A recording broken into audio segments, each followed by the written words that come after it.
Olá meus amigos aqui do canal Sotanar, sejam bem-vindos a mais um vídeo. Neste vídeo eu venho responder a dúvida de um inscrito aqui do canal. Ele pediu para que eu explicasse o que é o Codex Leningrado e o que é o Codex Alepo. Bom, eu farei dois vídeos. Neste primeiro eu estarei explicando o que é o Codex Leningrado, certo? E eu gostaria de convidar você que tem alguma dúvida a deixar nos comentários, certo? Deixe a sua dúvida nos comentários, eu terei o maior prazer em estar respondendo aqui por meio dos vídeos que temos gravado, certo? Lembrando que a ênfase de nosso canal é as escrituras hebraicas, certo?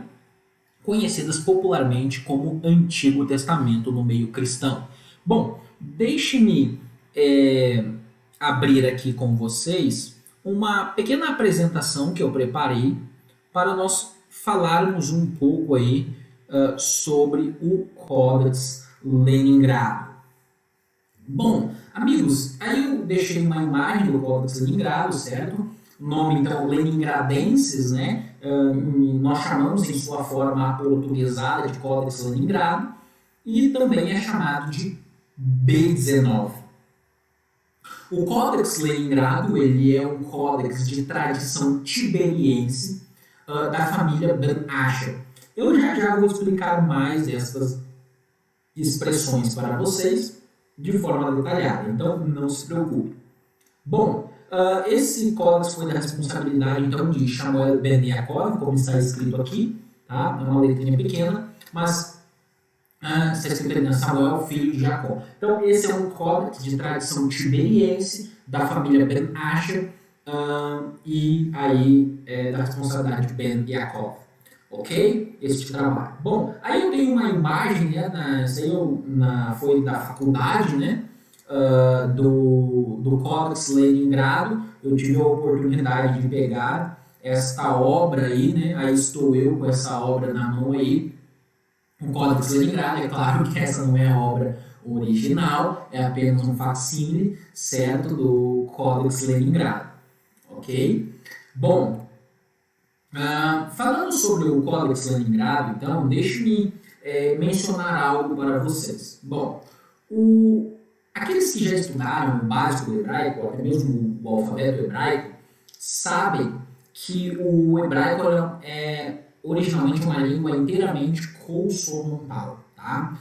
Diferente da língua portuguesa, que você tem tanto consoantes quanto vogais. Então, você tem, por exemplo, o C, que é uma consoante em língua portuguesa, e você tem o A, que é uma vogal. Então, você tem K, né, formando uma sílaba. E se você pôr S mais A, você tem mais uma consoante, mais uma vogal, você teria casa, e aí você tem duas sílabas, K e ZA, ok? Então, nós temos, então, na língua portuguesa, consoantes e nós temos vogais. No hebraico, não. No hebraico só existem consoantes. Então, por volta do período da Idade Média, os maçoretas adicionaram ao texto bíblico a chamada vocalização maçorética, que é conhecida popularmente, parte dessa vocalização é conhecida popularmente como vogais, né, pelas pessoas, que seriam ali alguns sinais que tem som, que trazem o som de vogais, como A, O, U e assim por diante. Já eu vou mostrar aqui imagens com exemplos disso para você entender. Sobre a tradição tiberiense, eu gostaria, inclusive, de recomendar essa obra para vocês aqui, que é a obra do professor Edson de Faria Francisco, que fala muito sobre essa questão, e essa outra obra aqui da Sociedade Bíblica do Brasil, de Alexander Fischer, tá? O texto do Antigo Testamento. Então, são duas obras muito interessantes que vão te ajudar bastante a compreender bastante dessas coisas. Por amor à precisão, eu gostaria de ler aqui o que o professor Edson de Faria Francisco diz sobre aí o grupo tiberiense, né, o grupo maçorético de Tiberíades, que é o grupo que trouxe à luz o Codex Leningrado, que trouxe, vocalizou aquilo que nós chamamos de Codex Leningrado hoje. E é importante a gente citar essas obras, porque aqui no canal Sotanar nós temos apreço pela precisão das informações. Então, eu sempre busco trazer aqui obras acadêmicas e sérias sobre o assunto para que você tenha uma informação sólida e bem embasada sobre o assunto. O professor Edson de Faria Francisco diz o seguinte, na página 266, sobre o grupo de Tiberiense, abre aspas. O grupo maçorético de Tiberíades, sistema maçorético norte-palestino, esteve ativo entre os séculos 11 e 10, aproximadamente, e segundo alguns estudiosos, esta tradição possivelmente teve início entre os anos 600 e 800, alcançando seu ápice definitivo por volta do ano 900. O grande objetivo dos maçoretas de Tiberíades era registrar meticulosamente a pronúncia do hebraico de maneira mais fiel possível, nos fonemas vocálicos e acentos de cantilação, e ainda criar um sistema linguístico consistente e detalhista na pronúncia e na recitação do texto da Bíblia hebraica. Segundo alguns estudiosos, os maçoretas de Tiberíades tiveram como influência o árabe, o siríaco e o hebraico. E aí ele continua aqui dando algumas informações. Então veja, a vocalização maçorética ela tem tanto uma função de preservar a pronúncia do texto, né, a pronúncia correta do texto, quanto a cantilhação na sinagoga. Para aqueles que não sabem, o texto na sinagoga ele era cantilhado. Então, esses sinais eles também dão ritmo ao texto. Eu não costumo cantilhar o texto porque eu não sou bom com música, eu não sou bom com ritmo. Mas, se você é uma pessoa que gosta de música, se dá bem, né, com a questão musical, e você aprende a vocalização maçorética, você é capaz de cantilhar o texto de uma forma muito bela. Então, essa vocalização, ela mantinha tanto a pronúncia quanto a forma de se cantilhar o texto na sinagoga, entre outros detalhes, é claro, que existem. Eu poderia mencionar aqui, e eu gostaria de mostrar para vocês, uma imagem do Códex Leningrado. Então aqui eu tenho uma imagem do Códex Leningrado para mostrar para vocês. Tá? Esse aqui é o texto de Gênesis, capítulo 1. Inclusive, deixe-me dar um zoom aqui para ficar mais claro. Tá? Então, você tem aqui acima, na parte de cima, você tem um texto escrito, que já vou explicar o que é. Tá? Você tem um texto escrito em hebraico. Você tem o texto bíblico em uma coluna. Você tem outra coluna aqui do texto bíblico e você tem outra coluna aqui.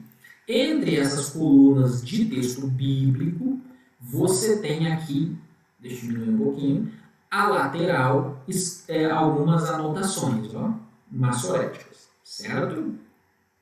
Então, essas são as anotações maçoréticas. Ok? Então, deixa eu só voltar aqui. Opa. Nós temos aqui algumas anotações maçoréticas. Nós chamamos essas anotações que estão aqui, nós conhecemos elas como Maçorá parva, tá? Maçorá parva. E essa daqui como Maçorá magna ou Maçorá gedolá, como preferir. Bom, então nós temos Maçorá magna e Maçorá parva. Qual é a função? A Maçorá magna, que é esse texto aqui acima, ela funciona basicamente como uma concordância maçorética. Quem já pegou uma concordância em língua portuguesa, onde aparecem referências na Bíblia a uma palavra, a ideia é basicamente essa, tá certo? De uma forma bem simples. A Maçorá parva, por sua vez, que é essa notação nas laterais, elas trazem diversas informações. Por exemplo, Rapax legomine, tá? Ou legominum, que seria, por exemplo, essa notação aqui de um Rapax legominum. O que é um Rapax? É uma palavra que aparece uma única vez nas escrituras hebraicas, certo? Também indica, você tem ali as expressões, né, ketiv e keri, né, o que se escreve e o que se lê. Você tem também indicação de algumas palavras, algumas questões peculiares relacionadas a algumas palavras, quantas vezes ela aparece, às vezes se ela aparece no início, no meio, por exemplo, escrita definitiva, escrita plena, essas questões.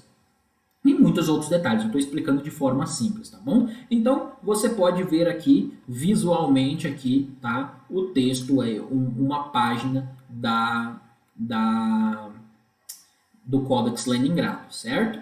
Então, aí está, e aí nós temos aí, ó, né, inclusive aqui é escrito, né, B19, deixa eu diminuir um pouco para vocês enxergarem um pouquinho melhor aqui, o B19, né? E nós podemos folhear aqui, ó, e nós vamos ter aí, então, bom, a como que ele está, certo? Então, basicamente seria isso, tá? Aí nós temos o Codex Leningrado. Bom, eu gostaria de dar um pequeno exemplo para vocês da importância de conhecer a Massorá, de conhecer mais esse texto. Tá? Esse é um vídeo simples, vocês podem adquirir os materiais que eu já recomendei aqui e aprofundar-se muito mais no texto. Então, por exemplo, eu tenho uma Bíblia hebraica que explica a Tência na mão, certo?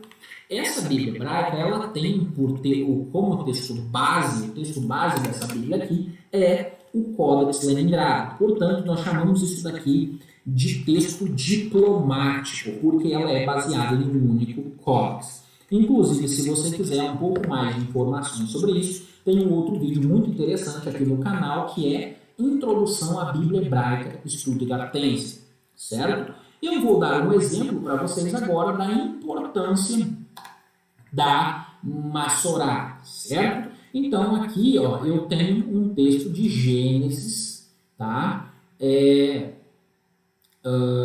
6:3. E eu vou ler aqui, já vou traduzir e vou comentar. Então, você tem aqui, Vayomer Adonai, e disse Adonai, Lo Yadon, não, e aí eu vou colocar a tradução tradicional e depois nós vamos discutir, porque essa palavrinha que nós vamos discutir, tá? Lo Yadon não agirá, Ruhi Ba'adam Leolam. Então, e disse Adonai, não agirá meu espírito no homem para sempre, tá? Ou por longo tempo, também poderia ser assim. Tá? Então, vamos parar aqui. Nós temos aqui um Zakef Katan, que é um sinal massorético, disjuntivo, então, aqui demonstrando que aqui nós temos um disjuntivo, tá certo? Então, a cláusula para por aí. Então, vamos analisar essa cláusula. Nós temos aqui a palavra Yadon. Se você pegar uma tradução, aqui eu tenho uma tradução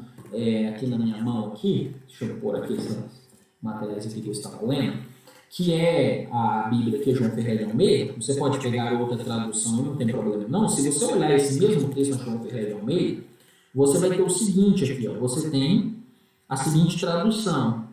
Então disse o Senhor, o meu espírito não agirá para sempre no homem. Então eles traduziram como agir.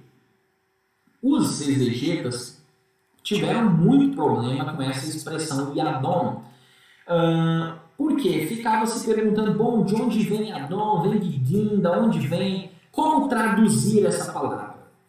E aí o que acontece? A Massorá, ela nos dá uma dica muito interessante, né? um ketiv, que há no livro de Jó, que nos ajuda a traduzir esse texto aqui, que é aqui, ó. Se você olhar aqui, nós temos a palavra shadim, que é aqui din. E se você olhar aqui, nós temos um kere, ó. E nós temos aqui shadon, dizendo que shadim e shadon, indicando para nós então aqui que shadon seria uma forma ali de din. E din aqui significa julgar. Julgar seria a forma básica para julgar. Então, se você pega, por exemplo, o texto de Jó, eu vou ler aqui para você. Tá?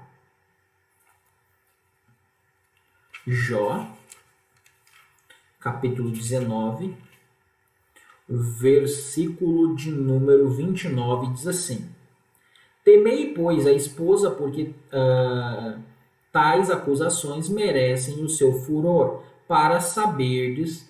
desculpe, temei a esposa, não, temei a espada, né? Porque tais acusações merecem o seu furor, para saberdes que há um juízo. Então aqui a palavra, essa din, é a palavra para julgar, básica para julgar. Indicando para nós que aqui o texto poderia muito bem ser traduzido como Vayomer Adonai lo Adon ruhi ba'adam leolam. Então, o que seria, né? E disse Adonai, não julgará meu espírito o homem para sempre ou por longo tempo, indicando que o papel do Espírito Santo era julgar o homem. Ele estava ali julgando, contendendo com o homem antes do dilúvio. Então veja aí como que uma informação que é dado pela Massorá parva em um Ketiv Keri é importante para a exegese do texto bíblico, para o estudo do hebraico. E eu poderia dar muitos e muitos outros exemplos para vocês, muitos outros exemplos para vocês. Então eu escolhi esse exemplo.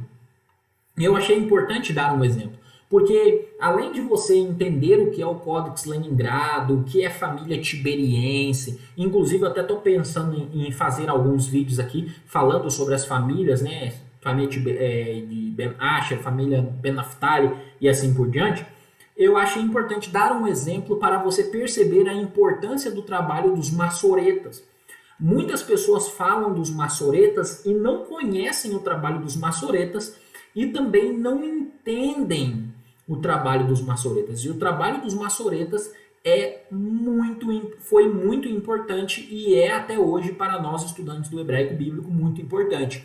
Como diz o meu querido amigo professor Edson de Faria Francisco, a humanidade tem uma dívida eterna para com os maçoretas. Amigos, espero que tenha ajudado. Lehitraut, até a próxima.